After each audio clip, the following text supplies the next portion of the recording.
Goeiemorgen. Good morning, fellow South Africans. And this video is to introduce you to the EFF Goon, the snake in the grass, none other than Floyd Shivambu. Okay? And this is a recent statement he made at the Parliamentary Commission looking into the expropriation of land without compensation. And of course, the original traditional landowners, the Khoi and the San, had an issue with their lands being nationalized by the Bantu and the Nguni people who had absolutely no association with their lands until a few hundred years ago. And that's understandable. If you're going to target the whites, why don't you target the Bantu and the Nguni, who equally invaded the lands of the Khoi and the San? Now, this is the reasoning, which you will hear for yourself by one Floyd Shivambu, who has just this week been outed for huge fraud when it comes to the VSB Mutual Bank. This man is a con man. He's a con man, okay?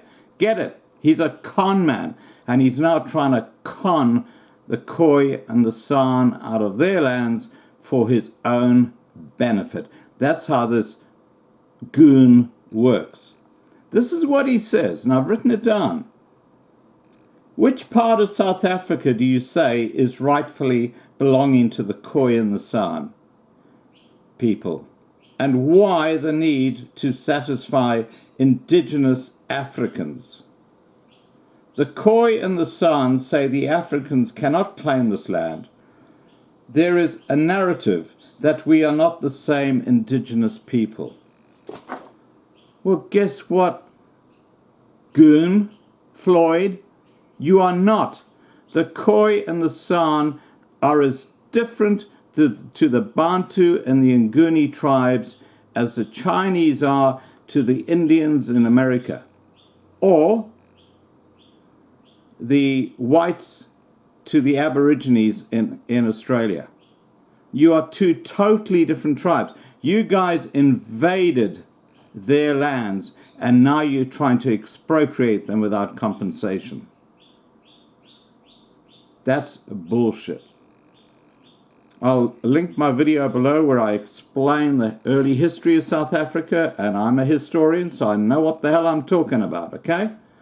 And you guys in South Africa have to understand that this is the biggest con job that's ever been perpetrated in Africa, probably in the world. The stealing of land from legitimate landowners. And whether those legitimate landowners be the Khoi and the San, who were the traditional owners, or the white people largely who came through and they negotiated to buy lands and paid for lands, that's a totally different issue. Now, please subscribe to be kept informed. And linked here is one Floyd, and he's wearing a red jacket. He should be behind bars. He should be in prison right now. And there's no question about that.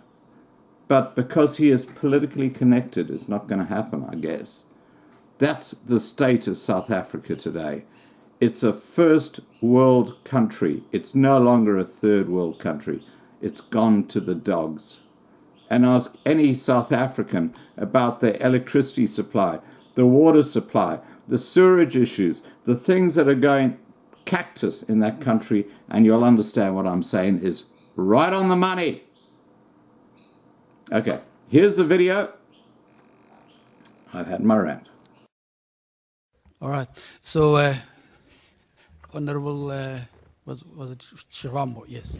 No, thanks, Chair. Do you know in virtually all the public hearings, we had submissions from the Khoi and San people, or people who refer to themselves as the Khoi and the San, and making the same call that the political territory called South Africa today is rightfully a territory of the Khoi and the San people. My confusion about that is, how do you determine that? Because the borders which we call South Africa today are colonial borders. Where do you draw the line? Cecil John Rose went to establish colonial outposts in what we call Zimbabwe and Zambia today. It's a recent past phenomenon. It's not a thing that has been there for a very long time.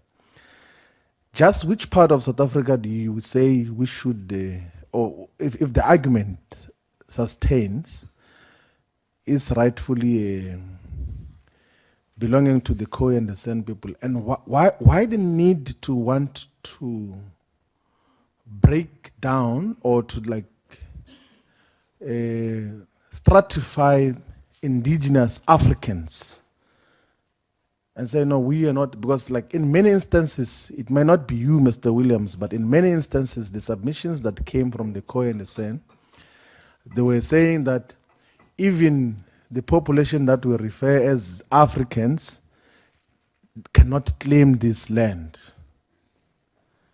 There is a deliberate dividing notion, a narrative that says that we are not same indigenous people. There is Khoi people this side and the San, and then there is Africans there.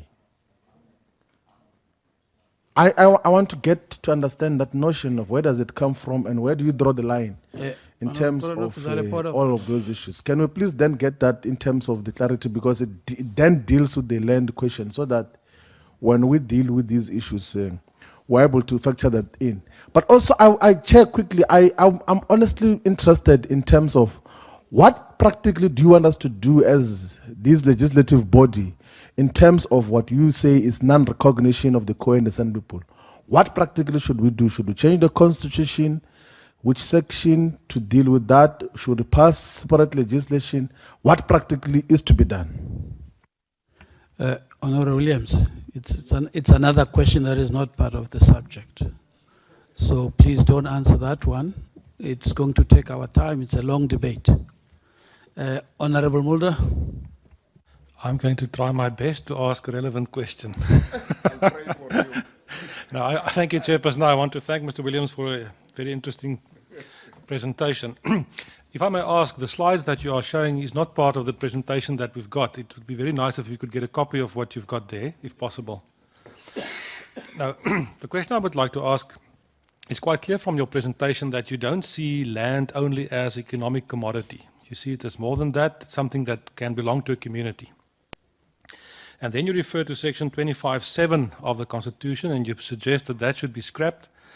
And the reason being that it gives a specific cut-off date, 1913, and you feel that if that's gone, then you can be accommodated. But you also referred in your presentation to section 235 of the Constitution that deals with self-determination.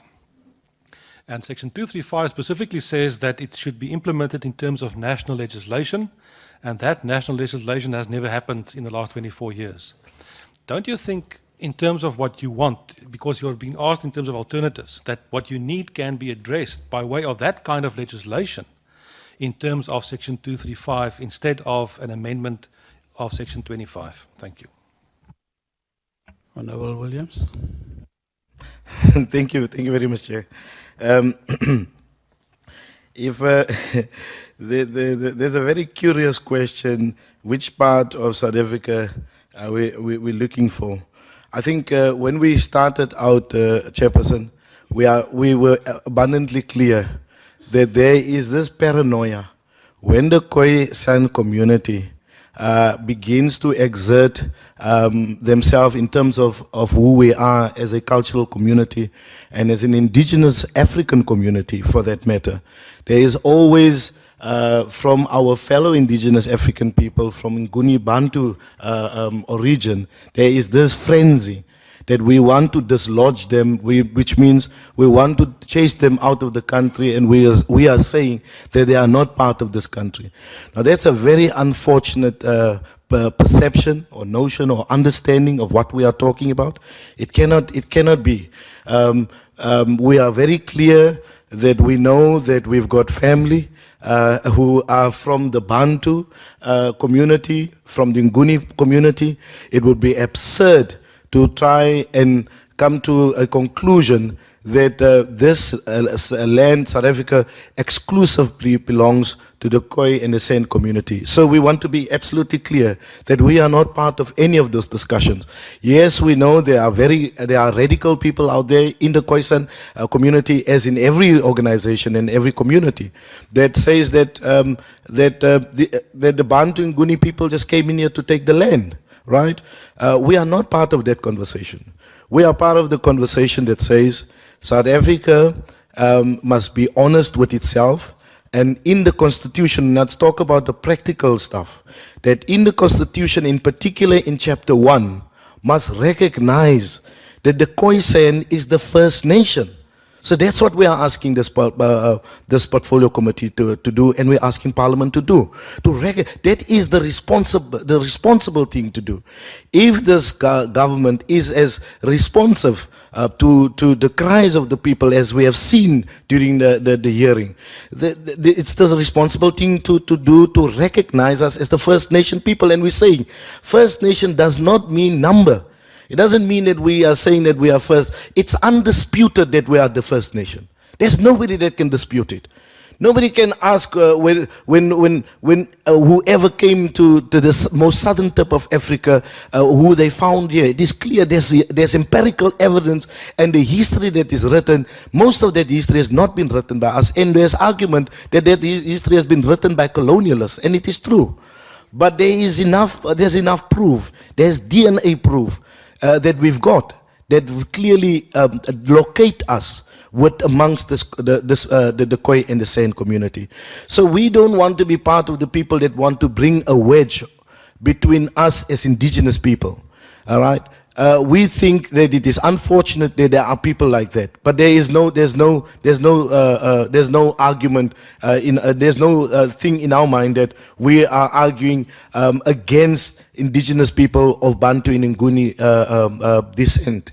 These are people that belongs to Africa. You correctly, I brought this map up there, to put the map up there, because we are absolutely clear that the borders that is now called South Africa, these are colonially imposed borders, that we've got to fight these borders with everything that is within us, because we don't believe that the Nguni and the Bantu people migrated to South Africa. We don't believe that. We believe that they drifted, because Africa was one country.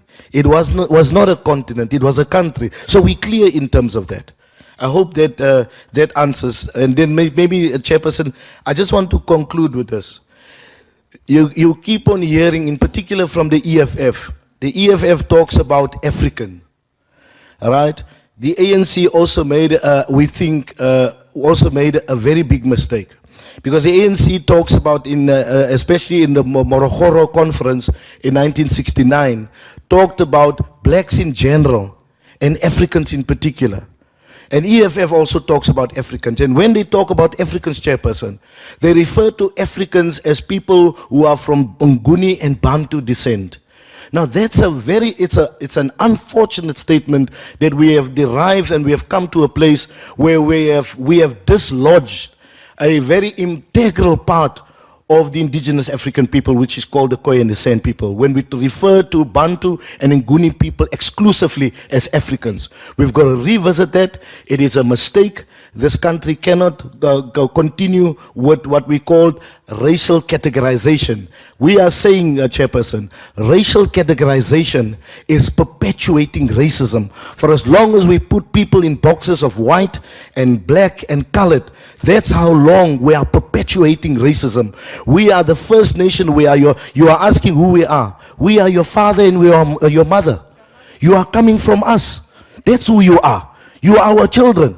So we must stop this thing of racially categorizing people. This is the elephant in the room. I thank you, Chairperson. I think that's the best way to conclude it, Mr. Williams. We want to thank you for